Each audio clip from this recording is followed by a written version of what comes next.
The old photos still stop people for a second. The jacket, the attitude, the stare that said she did not need anyone's permission. For millions of viewers, that was Jo from The Facts of Life, tough, sharp, fearless, and impossible to ignore.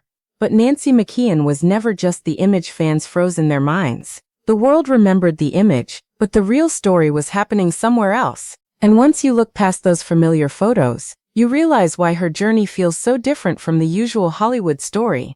Nobody understood it at the time. In the 1980s, television had a certain warmth you could feel through the screen. Families gathered around the set. Theme songs became part of the house, and characters felt almost like people who lived down the street. Then came Jo Polniacek, walking into The Facts of Life with a different kind of energy. She was not polished in the usual sitcom way. She was direct, guarded, funny, and real. Nancy gave young viewers someone who did not have to be soft to be loved. She made toughness feel human. But behind the smile there was another story. Before the fame, Nancy had already spent years in front of cameras.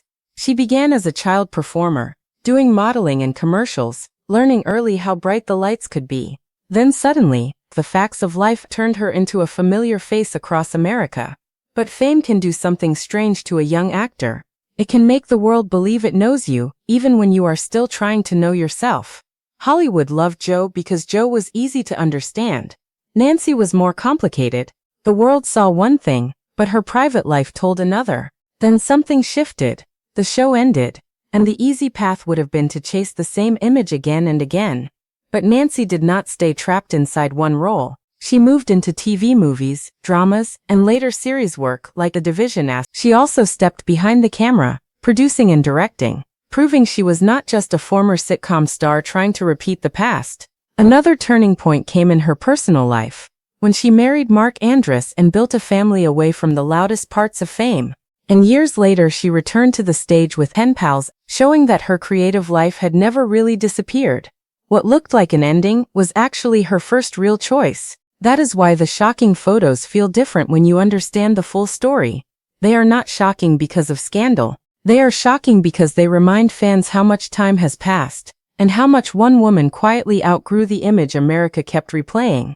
Today Nancy is seen with more calm, more privacy, and more maturity than the fame machine usually allows. She has spoken about family, travel, cooking, curiosity, and the quieter rhythm of life. She is not trying to compete with her younger self.